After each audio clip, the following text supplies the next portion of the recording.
నమస్తే welcome to our channel. పౌర సరఫరాల శాఖ మంత్రి నాదెండ్ల మనోహర్ నిన్న ఆదివారం రేషన్ దుకాణాల పంపిణీని నిర్వహించారు. మరి ఆయన మాట్లాడుతూ ప్రత్యేక యాప్ ద్వారా కూడా ఎంతమందికి ఈ సరుకులు అందుతున్నాయో తెలుసుకోవచ్చు, పర్యవేక్షణ కూడా చేస్తున్నామని ఆయన చెప్పారు.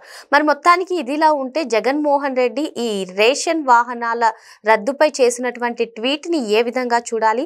ఇంకా ఆయన వాలంటీర్ల గురించి కూడా ప్రస్తావన చేశారు. మరి వాలంటీర్ల గురించి కూడా తెలుసుకునే ప్రయత్నం చేద్దాం. దీన్ని విశ్లేషించడానికి మనతో పాటుగా ఉన్నారు senior journalist doctor Bharat Reddy గారు. నమస్తే సార్. నమస్తే.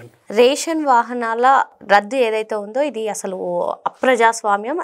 ప్రతి పౌరుడికి కూడా, ప్రతి కుటుంబానికి కూడా నెల నెల ఇంటికి వెళ్ళి మేము సరుకులు అందించే వాళ్ళం, ఇప్పుడు మీరు ప్రజలపైన కక్ష కట్టారా అంటూ చంద్రబాబు నాయుడు గారికి జగన్మోహన్ రెడ్డి క్వశ్చన్ చేస్తున్నారు సార్ ట్వీట్ ద్వారా. మరి అదేవిధంగా వాలంటీర్ వ్యవస్థ కూడా అసలు పునరుద్ధరించలేదు, వాలంటీర్లకు ఇస్తామన్నటువంటి 10,000 గురించి వాళ్ళు చూస్తున్నారు, అసలు ఏం జరుగుతుంది ఈ కూటమి ప్రభుత్వ హయాంలో అన్నట్టుగా ఆయన ట్వీట్ ఉంది. మరి మొత్తానికి మొన్న చూసుకున్నట్లయితే సజ్జల భార్గవ్ రెడ్డి వాలంటీర్లే పోస్టులు పెట్టారని ఆయన అన్నారు. ఏంటి అసలు ఈ రేషన్ వాహనాల రద్దు ఏమంటారు? అదేవిధంగా వాలంటీర్ వ్యవస్థ గురించి మీరేమంటారు? జగన్మోహన్ రెడ్డి ట్వీట్కి సంబంధించి మనం ఒకసారి పరిశీలించినట్టయితే తను చాలా 3 లక్షల ఉద్యోగాలు కోల్పోయారు కూటమి ప్రభుత్వం వచ్చాక అని చెప్పడం జరిగింది. అందులో 2,60,000 మంది వాలంటీర్లు ఉద్యోగాన్ని కోల్పోయారని చెప్పడం జరిగింది. వాలంటీర్ వ్యవస్థపైనే చాలా విమర్శలు, కేవలం అధికార పార్టీకి తొత్తులుగా, అప్పుడున్న అధికార పార్టీకి తొత్తులుగా వివరించారు.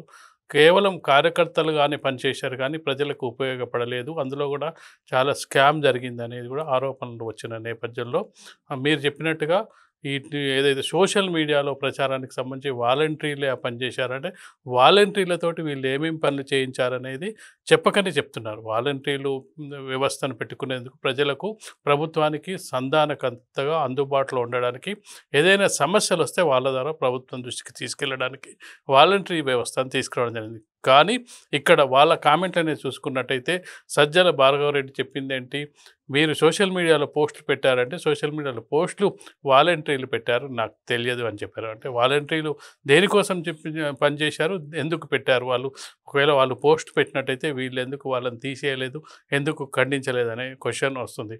వాలంటీర్ల వ్యవస్థ ఉన్నది వైసీపీ ప్రభుత్వానికి, వైసీపీ నాయకులకు తొత్తులుగా మారారని చెప్పకనే చెప్పిండు సజ్జల భార్గవ్ రెడ్డి గారు. ఎందుకంటే మనం చూసినట్టయితే దాని మీద చాలా అంటే సొంత ఇంటి మనుషుల మీద, కుటుంబ సభ్యుల మీద కూడా పోస్టులు పెట్టడం జరిగింది. దానికి కూటమి ప్రభుత్వం చాలా సీరియస్గా తీసుకోవడం జరిగింది. సజ్జల భార్గవ రెడ్డిని విచారించిన సందర్భంలో తన మీద ఏ తప్పు లేదని చెప్పే ప్రయత్నంలో బాగా వాలంటీర్ మీద తోసే ప్రయత్నం చేశాడు. కానీ అది ఎక్కడ కూడా రుజువులు కాకపోయినప్పటికీ తన ఉద్దేశాన్ని మనం ఒకసారి గమనించినట్టయితే వైసీపీ ప్రభుత్వం వాలంటరీ వ్యవస్థను సొంత మనుషులుగా, ఇంటి మనుషులుగా వాడుకునే ప్రయత్నం చేసిందనేది సుస్పష్టం. అలాంటి సందర్భంలో అలాంటి వాలంటరీ వ్యవస్థను ప్రభుత్వం వచ్చిన తర్వాత తీసేయాలని చెప్పి కూటమి ప్రభుత్వం ముందే నిర్ణయం తీసుకోవడం వల్ల వాళ్ళందరినీ తొలగించడం జరిగింది. వాళ్ళతోటి పెద్ద ఉపయోగం ప్రజలకు లేకపోయినప్పటికీ కేవలం వాళ్ళ కార్యకర్తలకు, వాళ్ళకు ఎవరైతే ఓటును వాళ్ళ ద్వారా డబ్బు పంపిణీకి మాత్రమే వాళ్ళని వాడుకోవడం జరిగింది. ఇక మనం చూసినట్టయితే మరొక వ్యాఖ్యను మనం ఒకసారి జగన్మోహన్ రెడ్డి వ్యాఖ్యలు చూసినట్టయితే ఏదైతే వీటిని వాహనాలను నిలిపేయడం జరిగింది. దీనివల్ల సామాన్య మధ్యతరగతి పేద వర్గాల ప్రజలకు రేషన్ అందడం అనేది మీరు నిప్పులు పోసుకుంటున్నారు పేదవాని దృష్టిలో అని చెప్పడం జరిగింది. కానీ రేషన్ షాపుల ద్వారా ఏదైతే ప్రజలకు అందుబాటులో ఉన్న నిత్యావసర సరుకులకు సంబంధించి కూటమి ప్రభుత్వం ఇప్పటి వరకు ఎక్కడ కూడా అందిస్తూనే ఉంది. దాంతోపాటు కూటమి ప్రభుత్వం తీసుకున్న నిర్ణయం వృద్ధులకు, అలాగే వికలాంగులకు, చేతగాని వాళ్లకు ఇంటింటికి సరఫరా చేస్తాం సరుకులు అని చెప్పడం జరిగింది. కానీ వాళ్ళు ప్రభుత్వం గతంలో ఉన్నప్పుడు అందరికీ ఒక వెహికల్ వచ్చి ఆ వెహికల్ ద్వారా సరుకులు సరఫరా చేసేది. అయితే ఇప్పటికే డీలర్ వ్యవస్థ నడుస్తుంది. ప్రతి గ్రామంలోనూ ఒక రేషన్ షాప్ ఉంటుంది, డీలర్ ఉంటారు, అందులో ఒక 15 రోజుల వరకు రేషన్ ఇస్తూ ఉంటారు. వాళ్ళు వీలున్నప్పుడు, వాళ్ళకి సమయం ఉన్నప్పుడు తీసుకునే అవకాశం ప్రతి గ్రామంలో ఉన్నది. అసలు డీలర్ దుకాణం లేని షాపు అంటూ లేదు. గ్రామం అంటే ఎంత పరిధి ఉంటుంది, కిలోమీటర్ పరిధిలోనే ఉంటుంది. మధ్యతరగతి వృద్ధులు, ఏదంటే వికలాంగులు, వాళ్ళకి అందించడంలో తప్పు లేదు. కానీ మామూలు వ్యక్తులు, మామూలు మామూలుగా వెళ్ళి తెచ్చుకునే అవకాశం ఉంటుంది. ఇంకొకటి వాళ్ళకి ఎప్పుడు వీలైతే అప్పుడు తెచ్చుకునే అవకాశం ఉంటుంది. ఒకవేళ ఈ వాహనాల ద్వారా సప్లై చేసినట్టయితే జరిగే ప్రమాదం ఏంటంటే ఏదో ఒకరోజు వాళ్ళు వస్తారు, ఒకరోజు అక్కడ వాహనం నిలుపుకొని ఆ డేనో లేకపోతే కొన్ని గంటల సమయమో కేటాయిస్తారు. తర్వాత వాళ్ళు వెళ్ళిపోయిన తర్వాత మళ్ళీ ఆ రోజు ఏదైనా ప్రజలకు అక్కడున్న ఎవరైతే రేషన్ తీసుకోవాలనుకునే వాళ్ళకు పనులు ఉన్నాయనుకో, అది మిస్ అయితే మళ్ళీ నెక్స్ట్ మంత్ వరకు వాళ్ళకి వచ్చే అవకాశం ఉంటుంది. వాహనాలు రోజు తిరిగే అవకాశం ఉండదు. కాబట్టి రేషన్ షాపు అందుబాటులో ఉన్న సమయంలో రేషన్ షాప్లో వాళ్ళకు వీలైన సమయంలో సమయం ఉన్నప్పుడు వెళ్ళి 10-15 రోజుల పాటు తీసుకునే అవకాశం ఉంటుంది. కాబట్టి వాహనాల రద్దు వల్ల ఖచ్చితంగా కూడా ప్రభుత్వానికి ఆదాయం మిగిలే అవకాశం ఉంటుంది. ఇప్పటికి కొన్ని ఖర్చులు తగ్గించాలి. గతంలో ఈ వాహనాల్లో కూడా వైసీపీ ప్రభుత్వం కుంభకోణం చేసింది, స్కాములు చేసిందని చెప్తున్న సందర్భంలో వాహనాలను తగ్గించాలి అనే ఉద్దేశంతో, ఖర్చును తగ్గించాలనే ఉద్దేశంతో ఆర్థిక భారం పడకుండా, ఎందుకంటే ఇప్పుడు కేంద్ర ప్రభుత్వం కొన్ని మార్గదర్శకాలు తీసుకోవడం జరిగింది. ఆ మార్గదర్శకాల ప్రకారం 3 నెలలకు ఒకసారి రేషన్ ఇమ్మని చెప్తుంది. 3 నెలల రేషన్ ఒకేసారి ఇమ్మని కొత్త నిబంధన పెట్టింది. ఆ నిబంధన ప్రకారం పూర్తిగా నెల రోజుల పాటు ఎవరికి వీలున్నప్పుడు అప్పుడు రేషన్ తీసుకునే అవకాశం ఉంది. ఒకే రోజు గుంపుగా వెళ్ళి తీసుకునే అవకాశం లేదు. ఈ 3 నెలల పాటు గనక రేషన్ తీసుకునే అవసరం లేకపోతే వాహన డ్రైవర్లు వీళ్ళంతా ఏం చేయాలి? అది ఖాళీగానే ఉండే అవకాశం ఉంటుంది.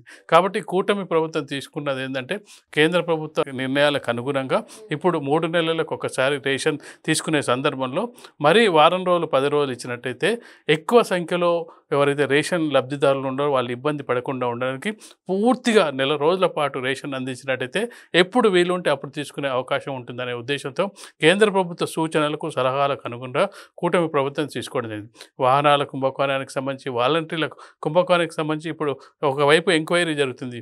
ఆ వాలంటీర్లను ఎలా తీసుకుర్రు, ఎవరికి అవుట్ సోర్సింగ్ ఇచ్చారు, వీళ్ళు ఇచ్చిన కొటేషన్ ఎంత, ఏ వ్యక్తులకు ఇచ్చారనేది వాలంటీర్ వ్యవస్థకు సంబంధించిన ఒక ఎంక్వైరీ జరుగుతుంది. ఈ సందర్భంలో వాలంటరీ వ్యవస్థను జగన్మోహన్ రెడ్డి ఆసక్తికరంగా ఏం చెప్పారంటే, వాలంటరీ వ్యవస్థను మీరే టీడీపీ పార్టీని వాడుకొని అధికారంలోకి వచ్చిందని చెప్తున్నారు. అసలు వాలంటరీ వ్యవస్థలో ఉన్న వ్యక్తులు ఎవరు, పార్టీ కార్యకర్తలు ఎవరు, వాళ్ళు ఎంత ప్రచారం చేశారు, డబ్బులు పంపిణీ ఎవరి ద్వారా జరిగిందనేది అందరికీ జగమెరిగిన సత్యం.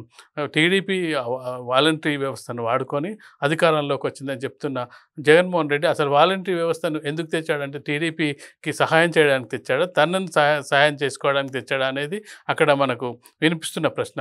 అయితే జగన్మోహన్ రెడ్డి చేస్తున్న ఈ ఆరోపణల్ని పెద్దగా ప్రభుత్వం పట్టించుకుంటుందని నేను అనుకోవడం లేదు. ఎందుకంటే ఒక పద్ధతి ప్రకారం, క్రమ పద్ధతిలో. మరొక విషయం ఏంటంటే, కొన్ని మనం చూసుకున్నట్టయితే, ప్రజల అభిప్రాయాన్ని చూసుకున్నట్టయితే, ఊరికి వచ్చిన రేషన్ తీసుకోవడానికి మాకేమి ఇబ్బంది, మాకు సమయం ఉన్నప్పుడు తీసుకుంటాం కదా, ఆ వ్యాన్ వచ్చినప్పుడు, ఆ వెహికల్ వచ్చినప్పుడు మేము ఉండని పరిస్థితిలో అది మిస్ అయ్యే అవకాశం ఉందని చెప్పి ప్రజల నుంచే వ్యతిరేకత వస్తుంది. ఇక్కడ ఇంకొకటి సార్, 9,260 వాహనాలను తీసుకున్నాం మా హయాంలో. దాని ద్వారా 20 కుటుంబాలు ఆధారపడి ఉన్నాయి. ఇప్పుడు ఈ వాహనాల రద్దుతోటి 20 కుటుంబాలు కూడా బజారున పడతాయంటూ జగన్మోహన్ రెడ్డి ట్వీట్లో చెప్పారు సార్. మరి ఆ డీలర్ వ్యవస్థను రద్దు చేసి వాహనాలు తీసుకున్నప్పుడు డీలర్లు కూడా తమ ఆవేదనను వ్యక్తం చేశారు. మరి దానికి ఏం సమాధానం చెప్తుండొచ్చు జగన్? ఒక వ్యవస్థను కూల్చి మరొక వ్యవస్థను నిర్మించడం జరిగింది.